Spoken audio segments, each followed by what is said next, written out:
System के बारे में। तो वीडियो काफ़ी इन्फॉर्मेटिव होने वाली है, इसलिए वीडियो को एंड तक ज़रूर देखें, क्योंकि classification of nervous system B Pharm first year के सेकंड सेमेस्टर का यूनिट 1 का एचएपी का एक इंपॉर्टेंट टॉपिक है, इसलिए वीडियो को एंड तक ज़रूर देखें। तो चलिए शुरू करते हैं। अगर हम क्लासिफिकेशन ऑफ नर्वस सिस्टम की बात करें कि नर्वस सिस्टम को कितने पार्ट्स में डिवाइड किया गया है, तो मेजरली इसके 2 पार्ट्स है, सेंट्रल नर्वस सिस्टम और peripheral nervous system. Central nervous system को फर्दर डिवाइड किया गया है किसमें, ब्रेन में और स्पाइनल कॉर्ड में। और पेरिफेरल नर्वस सिस्टम को डिवाइड किया गया है ऑटोनोमिक नर्वस सिस्टम और सोमैटिक नर्वस सिस्टम। ठीक है, ऑटोनोमिक नर्वस सिस्टम वो होता है, दो टाइप में फर्दर डिवाइड किया गया, सिंपैथेटिक और पैरासिम्पैथेटिक नर्वस सिस्टम। ये चार्ट आप फिलहाल बना लीजिए। अब हम इनके बारे में एक एक करके डिटेल से देखते हैं कि ये होते क्या है। ठीक है, तो देखिए नर्वस सिस्टम को फर्दर 2 पार्ट्स में डिवाइड किया गया था, सेंट्रल और पेरिफेरल नर्वस सिस्टम। अब जो सेंट्रल नर्वस सिस्टम होता है वो made up of the brain and spinal cord. वो किसका बना होता है, ब्रेन और स्पाइनल कॉर्ड का बना होता है। और जो पेरिफेरल नर्वस सिस्टम होता है वो made up of all the nerves that lead into and out of the CNS. जो सीएनएस से इनटू या आउट करती हैं वो उनसे बना होता है, उनको क्या कहते हैं, पेरिफेरल नर्वस सिस्टम कहते हैं। ठीक है, अब एक एक करके इनकी और ज्यादा डिटेल से देखते हैं, क्योंकि ये आपके टॉपिक के अंदर और डिटेल्स है, तो इनकी और डिटेल देखते हैं।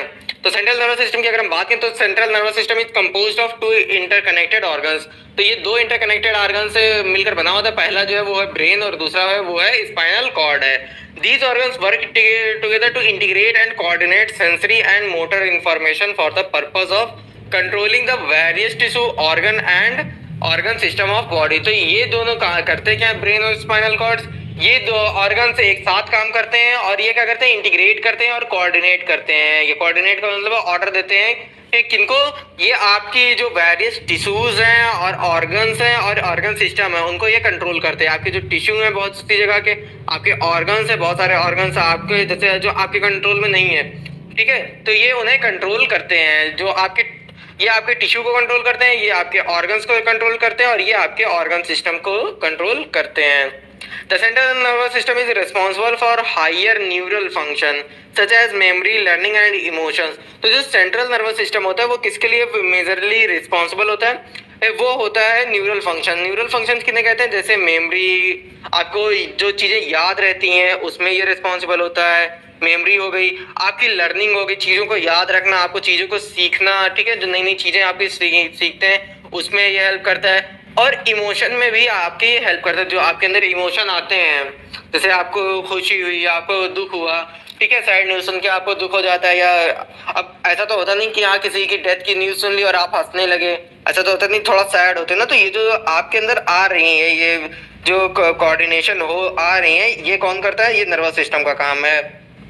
ठीक है, और ये नर्वस सिस्टम के अंदर कौन सा नर्वस सिस्टम करता है, सेंट्रल नर्वस सिस्टम करता है। तो मेजरली अगर सेंट्रल नर्वस सिस्टम की बात करें कि वो करता है क्या, तो वो आपके टिश्यू, ऑर्गन सिस्टम को कंट्रोल करता है। उसके अलावा ये क्या मेजर इसका जो फंक्शन होता है वो मेमोरी, लर्निंग एंड इमोशंस को ये मतलब कंट्रोल करता है, न्यूरल फंक्शन में ये हेल्प करता है, आप ऐसा कह सकते हैं। ठीक है, अब अगर हम बात करें कि ब्रेन की बात करें कि ब्रेन क्या है, क्योंकि ब्रेन के बारे में हमें डिटेल से पढ़ना है इसमें, तो हम बात कर लेते हैं ब्रेन की।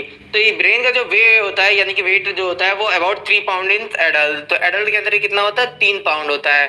ब्रेन जो होता है वो 75% वाटर होता है, 25% ऑक्सीजन होता है और कंटेन्स ओवर 100 बिलियन न्यूरॉन। जैसे अभी हमने बात की थी स्टार्टिंग में कि जो ह्यूमन सीएनएस होता है उसके अंदर 100 बिलियन से भी ज़्यादा न्यूरॉन होते हैं। तो 100 बिलियन से भी ज़्यादा न्यूरॉन होते हैं, मतलब 100 बिलियन तो सिर्फ 100 बिलियन से भी ज़्यादा न्यूरॉन किसमें होते हैं, ब्रेन के अंदर होते हैं। ठीक है, control bodily functions and interactions with the outside world. तो ये इंटरेक्शन बॉडी को इंटरेक्ट करने में हेल्प करता है, बॉडी को के फंक्शन में हेल्प करता है, आउटसाइड वर्ल्ड भी, यानी कि बॉडी के अंदर पर और बाहर दोनों में। ठीक है, आउटसाइड वर्ल्ड का मतलब यही है कि हाँ बॉडी के बाहर जो भी इन्वायरमेंटल चेंजेस हो रहे हैं उनको डिटेक्ट करना, उनके ऊपर रिस्पॉन्ड करना, उसमें ये हेल्प करता है। अब ब्रेन के कितने मेजर पार्ट है, तो ब्रेन के 4 मेजर पार्ट है, 4 पार्ट्स। तो पहला पार्ट जो है वो है इसका सेरेब्रम, जो इसका पहला पार्ट है वो है सेरेब्रम। उसके बाद है डायनसेफलस और उसके बाद है ब्रेन स्टेम और है सेरेब्लम। ठीक है,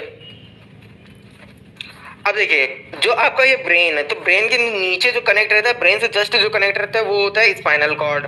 ठीक है, उसके ऊपर जो होता है वो होता है सेरेब्लम, ठीक है, स्मॉलेस्ट पार्ट। फिर उसके बाद होता है ऑक्सीपिटल लोब। ठीक है, ये सब जो पार्ट है ये मेजरली तो सेरेब्रम है, ठीक है। पर ये मतलब और उसको फर्दर अगर आप डिवाइड करें सेरेब्रम सेरेब्रम को, तो ये उसको मैं बता रहा हूँ कि ऑक्सीपिटल लोब होता है, पैराइटल लोब होता है, फ्रंटल लोब होता है, और इधर होता है लेफ्ट हेमीस्फीयर, और उसके अंदर ये जो इधर का पूरा पार्ट है ये क्या है, सेरेब्रम, और इधर होता है टेम्पोरल लोब, और ये होती है ब्रेन स्टेम जो कि स्पाइनल कॉर्ड और इसको कनेक्ट करती है। अब जब आप जैसे अब तक जो आपने पढ़ा था ब्रेन के बारे में, उसमें आप सिर्फ नॉर्मल से जैसे इस टाइप का स्ट्रक्चर बना देते थे, पर अब जब आप एग्जाम में स्ट्रक्चर बनाएंगे, जब आप नर्वस सिस्टम को डिफाइन करेंगे, जब आप ब्रेन को डिफाइन करेंगे, तो वहां पर आपको ये पूरा स्ट्रक्चर बनाना रहेगा इस टाइप का। इसके अंदर आपको पूरी डिटेल्स लिखनी रहेगी, भले ही इनकी डिटेल्स पूरी आप डिफाइन ना करें, पर हाँ फिगर के अंदर आपको ये सारी लिखनी रहेंगी। ठीक है, अब बात करते हैं एक एक करके इनके बारे में, ये होती क्या है। तो ब्रेन स्टेम की अगर हम बात करें तो made up of the mid brain, तो ये किसकी बनी होती है, मिड ब्रेन की बनी होती है। जो ब्रेन स्टेप होती है, जैसे अभी आपने जब फिगर में देखा ही था कि ब्रेन स्टेप होती है जो नीचे से निकली थी और स्पाइनल कॉर्ड को ब्रेन से कनेक्ट कर रही थी। ठीक है, पोन्स एंड द मेडुला ऑब्लोगेटा, ठीक है, मेडुला ऑब्लोगेटा और पोन्स वेरोली, ठीक है, ये होती हैं। मिड ब्रेन की अगर हम बात करें तो इन्वॉल्व द विजुअल रिफ्लेक्सेस, तो विजुअल रिफ्लेक्सेस में ये क्या करती हैं, इन्वॉल्व, तो विजुअल रिफ्लेक्शंस में ये क्या करती हैं, इन्वॉल्व होती हैं। पॉन्स की अगर हम बात करें तो located between the midbrain and the medulla oblongata. ठीक है, तो ये कहाँ होती हैं पॉन्स, मिड ब्रेन और मेडुला ऑब्लोगेटा के बीच में होती हैं। ठीक है, कंट्रोल सर्टेन रेस्पिरेटरी फंक्शन, जो हम सांस लेते हैं, जो रेस्पिरेटरी फंक्शन होते हैं, ये उसको कुछ रेस्पिरेटरी फंक्शंस होते हैं जिनको ये कंट्रोल करती हैं। ठीक है, मेडुला ऑब्लोगेटा क्या करता है, control centres that regulate the heart and lung, जो हार्ट और लंग को रेगुलेट कराते हैं वो कौन से कराते हैं, मेडुला ऑब्लोगेटा। मतलब ये सब इनवॉलंटरी है, ये आपके कंट्रोल में नहीं है। ये कौन कंट्रोल कर रहा है, ये मेडुला ऑब्लोगेटा कंट्रोल कर रहा है। मतलब ये नर्वस सिस्टम के का एक पार्ट है ब्रेन का, जो मेडुला ऑब्लोगेटा खुद से ही कंट्रोल करता रहता है। ऐसा तो होता नहीं कि हाँ जब आपने चाहा तब हार्ट से काम किया, जब आपने नहीं चाहा तो हार्ट काम करना बंद कर दिया। ठीक है, ऐसा नहीं होता। तो ये कौन कंट्रोल, क्योंकि आप नहीं कंट्रोल कर रहे, ये कंट्रोल कौन कर रहा है, मेडुला ऑब्लोगेटा कंट्रोल कर रहा है। ठीक है, functioning, swallowing, coughing, vomiting and sneezing, तो इन सबको कौन कंट्रोल करता है, कफिंग को, वॉमिटिंग को एंड स्नीजिंग को, तो इनको कौन कंट्रोल करता है, मेडुला ऑब्लोगेटा कंट्रोल करते हैं। ठीक है, नेक्स्ट है हमारा सेरेब्लम। सेरेब्लम की अगर हम बात करें तो ये होता क्या है, तो area that coordinates musculoskeletal movement to maintain posture, balance and muscle tone, जो आपका मसल वाला पार्ट है, मस्कुलर स्केलेटल मसल वाला पार्ट, उसको कौन कंट्रोल कर रहा है, सेरेब्लम कंट्रोल कर रहा है। कि अब ये कंट्रोल कैसे कर रहा है, ये हेल्प क्या कर रहा है, ये कर रहा है जैसे मसल की, जैसे मेंटेन करना आपकी पोस्चर को, मसल आपकी क्या कर रही है, आपके पोस्चर को, बॉडी पोस्चर को मेंटेन कर रही है। उसके अलावा ये बॉडी को बैलेंस कर रही है और मसल को टोन दे रही है। तो ये सब कौन कंट्रोल कर रहा है, ये आपका कंट्रोल कर रहा है सेरेब्लम। तो ब्रेन स्टेम का काम क्या था, ब्रेन स्टेम में दो चीजें से बना था ब्रेन स्टेम, पोन्स और मेडुला ऑब्लोगेटा। तो पोन्स का काम क्या था कि मिड रेस्पिरेटरी फंक्शन को कंट्रोल करना, मेडुला ऑब्लोगेटा का काम था कि जो आपके हार्ट एंड लंग है उनको कंट्रोल करना, और सेरेब्लम का काम क्या है कि जो आपके मूवमेंट है, जो आपके मसल की मूवमेंट है, बॉडी को के पोस्चर को मेंटेन करना और बॉडी को बैलेंस करना, मसल को टोन देना, ये सब कौन कर रहा है, सेरेब्लम कर रहा है। ठीक है, उसके अलावा ये क्या करता है, inferior to the occipital lobes of the cerebrum, ये सेरेब्रम के नीचे ही जस्ट होता है।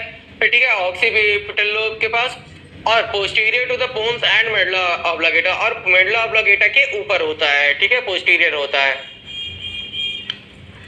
इसके बाद है सेरेब्रम की हम बात करते हैं कि सेरेब्रम होता क्या है, तो located above the cerebrum, cerebrum की जो ऊपर था पार्ट वो था सेरेब्रम का पार्ट।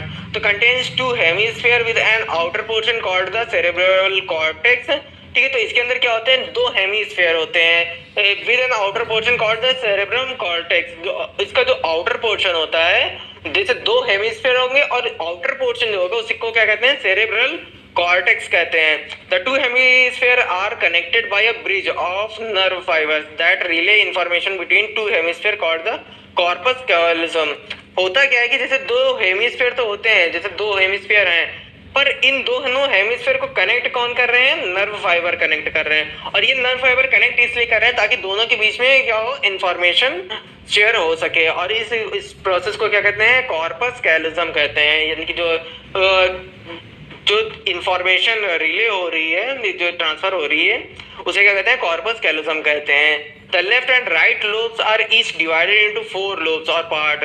जो लेफ्ट और राइट लोब्स है उनको फर्दर डिवाइड किया गया 4 लोब्स में अपार्ट में। तो parietal lobe, frontal lobe, temporal lobe और ऑक्सीपिटल लोब, इनके बारे में ज्यादा डिटेल से जानने की जरूरत है नहीं, सिर्फ नाम याद रखिए कि जो पहली है वो पैराइटल है, दूसरी फ्रंटल है, फिर तीसरी टेम्पोरल और चौथी है ऑक्सीपिटल लोब।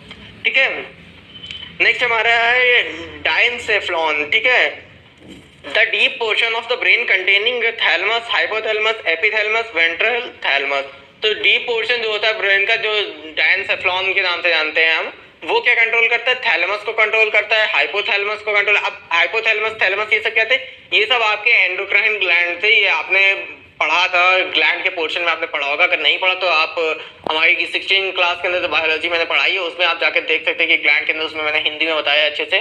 ठीक है, तो वहां पर आप जाके देख सकते हैं पिट्यूटरी और ये सारी ग्लैंड के बारे में, थैलेमस क्या होती है, किसको कंट्रोल करती हैं। ठीक है, इन सब के बारे में हमने डिटेल से बात की थी वहां पे। हाइपोथैलेमस, एपिथैलेमस और वेंट्रल थैलेमस।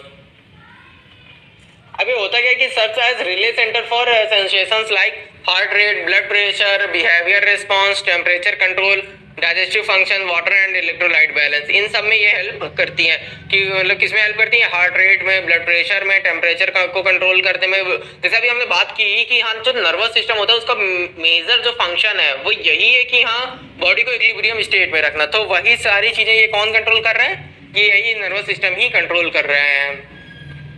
अब हम बात करते हैं स्पाइनल कॉर्ड की, कि स्पाइनल कॉर्ड होता क्या है। जैसे आपने सीएनएस की बात की, तो सीएनएस के अंदर आपने मेजर 2 चीजें देखी, एक था आपका ब्रेन और दूसरा था स्पाइनल कॉर्ड। ठीक है, तो ब्रेन के बारे में हमने देख ही लिया कि ब्रेन के अंदर और भी उसके सारे पार्ट्स के बारे में। अब हम बात करते हैं स्पाइनल कॉर्ड की। तो extends from the medulla oblongata of the brain to the area around the first lumbar और vertebra in the lower back. अब लंबार, कॉकेक्स, इन सब के बारे में आप स्पाइनल कॉर्ड में पढ़ेंगे कि हाँ, उसके अंदर कौन कौन सी हड्डियां होती हैं। ठीक है, ये एक हिसाब से समझिए हड्डी ही होती है उसकी।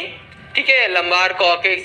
ठीक है, तो इन सब के बारे में हम बाद में बात करेंगे। और अगर आपको जानना है कि ये सब होती क्या है, तो आप बी फॉर्म फर्स्ट सेमेस्टर वाली वीडियो देख सकते हैं, वहां पर हमने इनके बारे में बात की थी कि ये क्या होती है। ठीक, तो ये जो होता है extend from the medulla oblongata of the brain to the area around the first lumbar vertebra. तो जो मेडुला ऑब्लिगेटा ब्रेन का पार्ट होता है और फर्स्ट लंबार वर्टेब्रा, ये कनेक्ट होते हैं। ठीक है, ये वहां से चालू होती है। Nerves from the peripheral nervous system extend out from the spinal cord. जो पेरिफेरल नर्वस सिस्टम की नर्व्स होती हैं वो कहां से निकलती हैं? स्पाइनल कॉर्ड से निकलती हैं। Protected by vertebral column, cerebrospinal और मेनिंजेस। अब ये इस जो हमारा स्पाइनल कॉर्ड, इसको प्रोटेक्ट कौन कौन करता है? हमारा वर्टिब्रल कॉलम प्रोटेक्ट करता है और सेरेब्रोस्पाइनल फ्लूइड प्रोटेक्ट करता है, जो मतलब फ्लूइड एक होता है सेरेब्रोस्पाइनल, और मेनिंजेस इसको प्रोटेक्ट करती है जो हमारे स्पाइनल कॉर्ड को। अब meninges are the 3 layer of membrane that covers the brain and spinal cord. तो मेनिंजेस क्या होती है? 3 लेयर की एक मेम्ब्रेन होती है जो हमारे ब्रेन को और स्पाइनल कॉर्ड को कवर करती है और उसे प्रोटेक्ट करती है।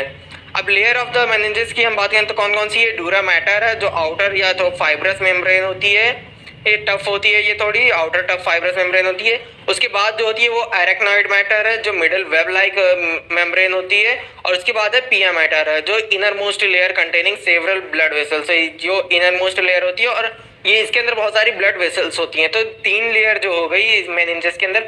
अब देखो, सबसे मेन चीज मेनिंजेस कब प्रोटेक्ट करती है हमारे ब्रेन और स्पाइनल कॉर्ड को? जो मेनिंजेस होती है वो खुद 3 लेयर से बनी होती है। तो पहली जो लेयर होती है वो टफ फाइबर की होती है, जिसे डूरा मैटर कहते हैं। दूसरी जो लेयर होती है वो वेब लाइक मेम्ब्रेन होती है। ठीक है, जो कंटेनिंग सीएसएफ कंटेन करती हैं। सीएसएफ मतलब सेरेब्रो स्पाइनल फ्लूइड को कंटेन करती हैं, जिसे हम एरेक्नॉइड मैटर कहते हैं। तीसरी जो होती है वो पिया मैटर होती है, जो ब्लड वेसल्स को कंटेन करती है और इसके अंदर मतलब इनर मोस्ट लेयर होती है।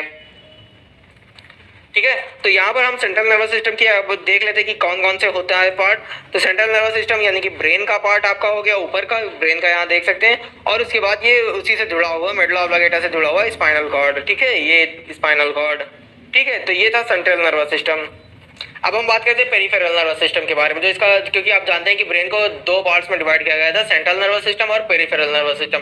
तो सेंट्रल नर्वस सिस्टम के बारे में हमने बात कर लिया, अब हम बात करते हैं पेरिफेरल नर्वस सिस्टम के बारे में। तो peripheral nervous system is the collection of a peripheral nerve, ganglia and specialised sensory structure.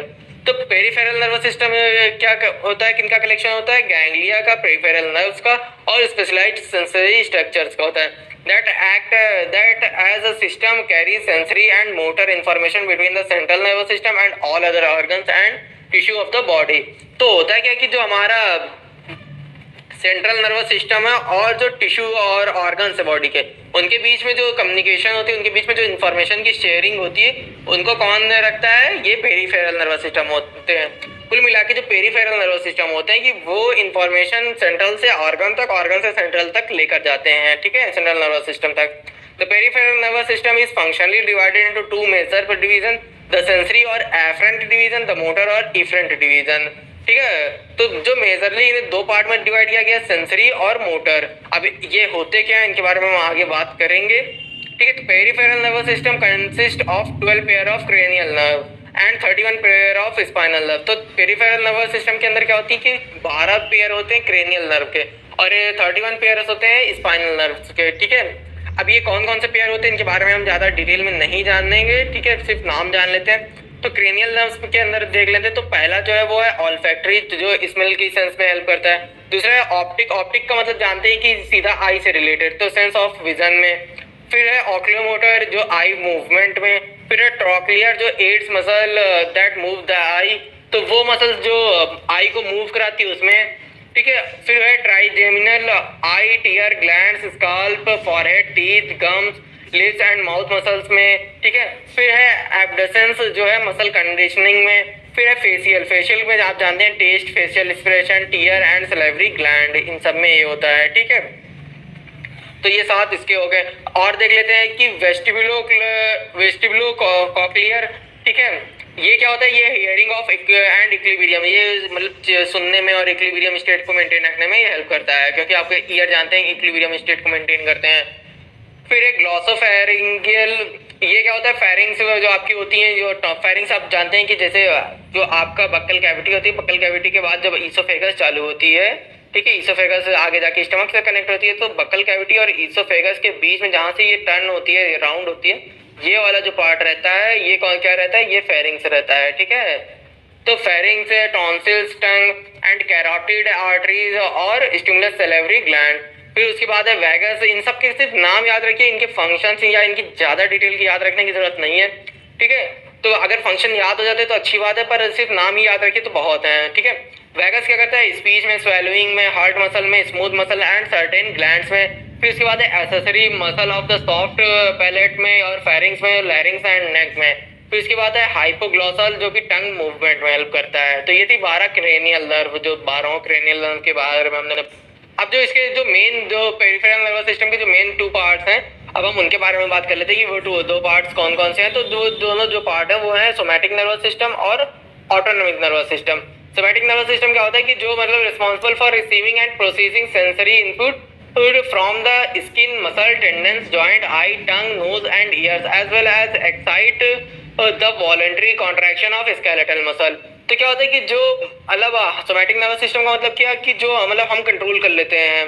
ठीक है, जैसे टेंडन्स है, मसल है, स्किन है. ठीक है, मतलब वॉलंटरी कॉन्ट्रैक्शन जो होते हैं उनको कहते हैं somatic nervous system. Autonomic nervous system की अगर हम बात करें तो carries impulses from the central nervous system to glands. तो ये क्या करते हैं? सेंट्रल नर्वस सिस्टम से इम्पल्स को कैरी करते हैं और कहाँ तक लेकर जाते हैं? ग्लैंड तक लेकर जाते हैं, कुछ स्मूथ मसल्स तक लेकर जाते हैं, कार्डियक मसल तक लेकर जाते हैं और बहुत सारी मेम्ब्रेन्स तक लेकर जाते हैं.